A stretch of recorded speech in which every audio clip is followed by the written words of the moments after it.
All right. Good afternoon, everyone. As part of the Secretary General's commitment to increase transparency on the reporting of sexual exploitation and abuse within the UN, I have an update on the period of the 1st of April to 30th of June of this year. Please note that not all the allegations have been fully verified, and many are in the preliminary assessment phase.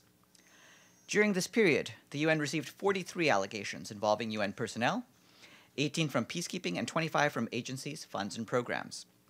We also received 24 allegations involving non-UN personnel working for implementing partners. 3 allegations pertain to non-UN international forces authorized by a Security Council mandate. The total number of allegations is therefore 70. 27 incidents allegedly took place in 2018, 9 in 2017, 5 in 2016, 10 in 2015, 2 in 2014, and the date is unknown for 17 allegations. Of the 70 allegations, 18 are categorized as sexual abuse, 46 as sexual exploitation, 3 as other, and 3 are of an unknown nature.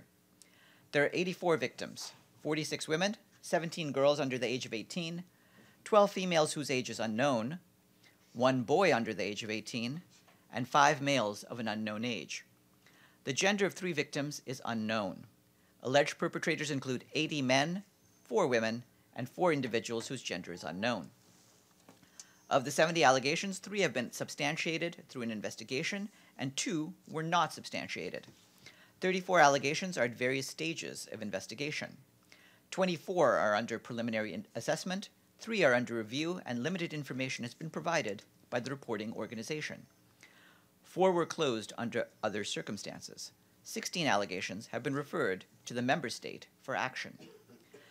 Meanwhile, we have continued our efforts to implement the Secretary General's strategy to combat sexual exploitation and abuse.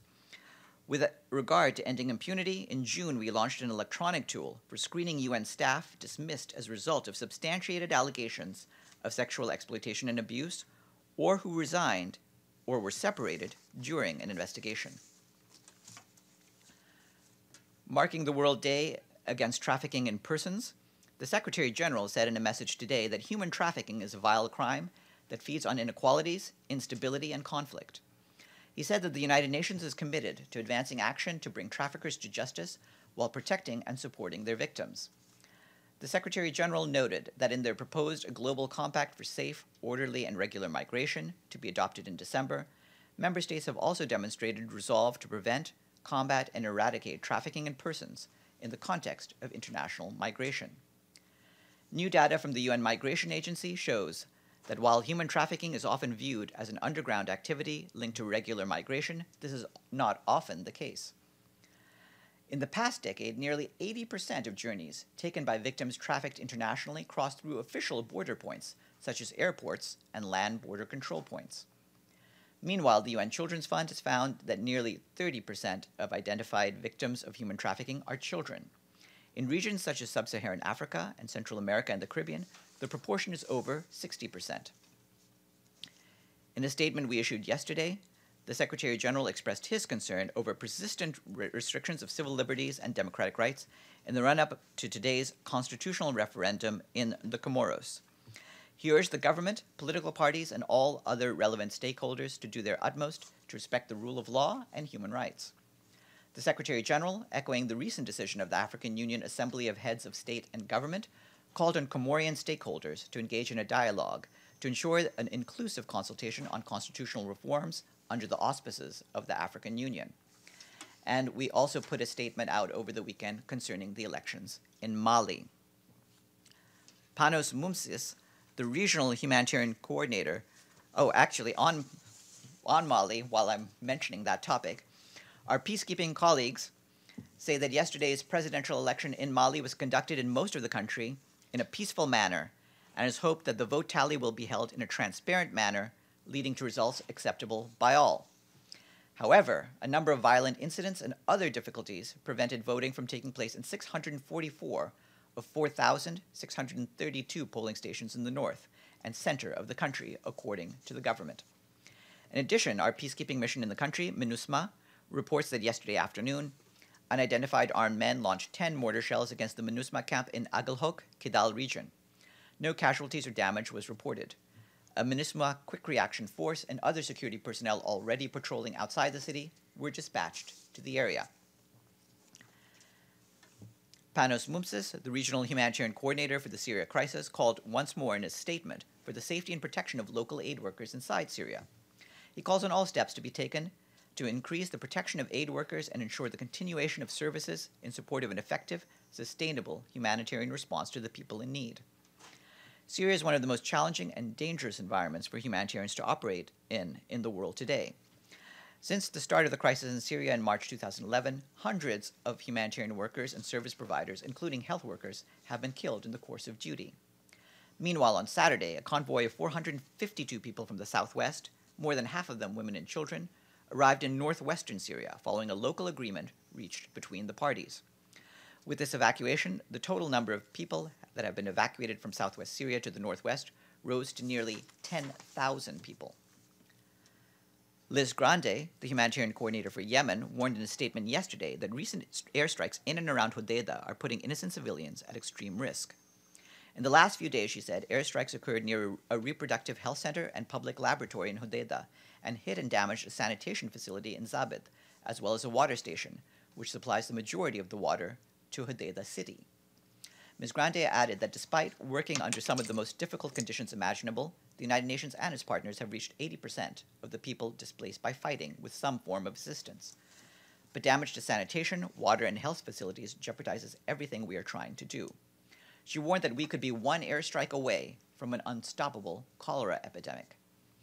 The UN and partners are requesting $3 billion through the 2018 Humanitarian Response Plan to support millions of people in need across the country. To date, $1.8 billion, 60% of the resources required, has been received. Yesterday, a 6.4 magnitude earthquake struck Lombok in Indonesia, reportedly killing at least 14 people and injuring over 160. The most severely impacted area was East Lombok District. The United Nations expresses its deep condolences to the relatives of the victims and the government of Indonesia, and stands ready to support government efforts in responding to this disaster.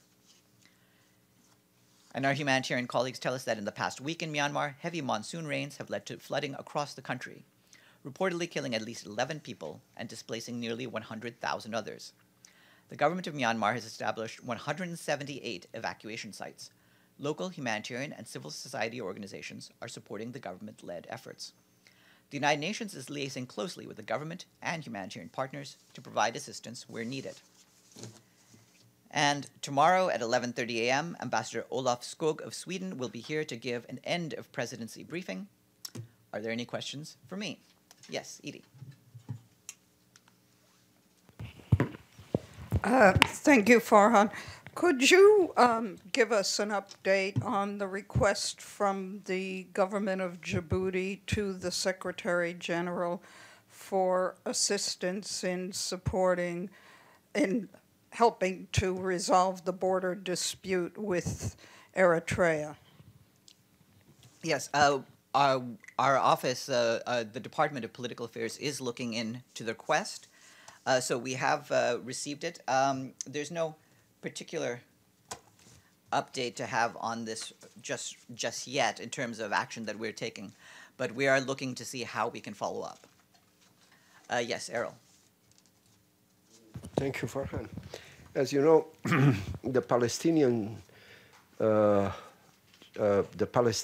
were elected to be a chairman, to take a chairmanship at the G77, one of the most powerful organizations of 134 member states in Palestine. Palestine is has an observer status, not even a regular membership. Does the Secretary General has his opinion on that election? Well, obviously, these elections are in the hands of the member states. In this case, of the roughly, I believe it's 132 member states who comprise the group of 77. And of course, it's a very important venue for dealing with the concerns of the developing world. And we look forward to working with the G77 and its leadership as we face the challenges over the coming year. Yeah, Just to set the record straight, I believe 133 plus China, isn't it? Yeah, well, when you include China, it's, the group of 77 plus China is 133, yes. Thank you, Farhan. A group of 28 nonprofit organizations have written to the Secretary General from Nicaragua requesting a few things. One is a Security Council meeting, another is mediation, a special envoy to quell the violence in Nicaragua. Has the Secretary General received it, and are there any thoughts about what the Secretary General might do? Yes. First of all, we're aware of the request. Regarding meetings of the Security Council, as you know, those are in the hands of the members of the Security Council. So I believe, at least for the next few days, it will be up to Ambassador SCOURGE and the Swedish presidency of the Council to determine whether anything is put on the schedule. Regarding our efforts, there are discussions happening in the Secretariat concerning Nicaragua, including involving the permanent mission of Nicaragua. While those discussions are underway, I won't be able to provide much in the way of detail, but we'll see after those have happened whether there's anything we can say about the role that we will be able, the role that we might play. Yes. Wait, just as a follow-up, any thoughts of a special envoy, any discussion about mediation? And when you say the Secretariat having discussion, is that a particular agency? Is it UNDP? Is it anybody else? I'm aware that the chef de cabinet will have some discussions later today, and we'll see whether there's any details we can have as a result later on. There's nothing specific to say at this stage on any sort of UN involvement. We're discussing the matter, and we're looking to see what we can do that can be of help. And of course, you'll have seen the statement that the Secretary General put out on Nicaragua recently, and I'd refer you back to that. Okay, and just as specific on that, chef de cabinet, where? Here in the Secretariat. From here by phone or in person? That's as much as I'll say for right now. She's discussing the matter. Thank you. Yes. I asked Stefan on Friday about the election in Cambodia. You had a very general statement that didn't pronounce on the credibility of the election, and Stefan said we'd need to wait for the election. The election has taken place, and quite predictably, Hun Sen was elected as the opposition was not allowed to take part. What is the UN's view? Was that a free and fair election? Well, you'll have seen the statement that the Secretary General put out on Friday about this, and the language that we had on human rights. Obviously, we are not an observer to the election. We have no way of pronouncing ourselves on the validity of elections that we did not observe. But the concerns that we expressed on Friday still apply, and I would refer you back over to what we said then. Surely you don't need observers on the ground to see that the main opposition party wasn't allowed to take part. Indeed, and the one of the main concerns we have was about the nature of the inclusivity of the process, and we believe with Cambodia, as with all elections, that elections need to be inclusive and need to take in the ability of all people to participate freely. Yes. Yeah, thank you, Farhan. With the Syrian army tightening its grip around Yarmouk Basin in southwest Syria, what does the United Nations expect ISIS people who are there, ISIS fighters who are trapped there, to be dealt with if they flee to Jordan, Israel, or they are captured by the Syrian army?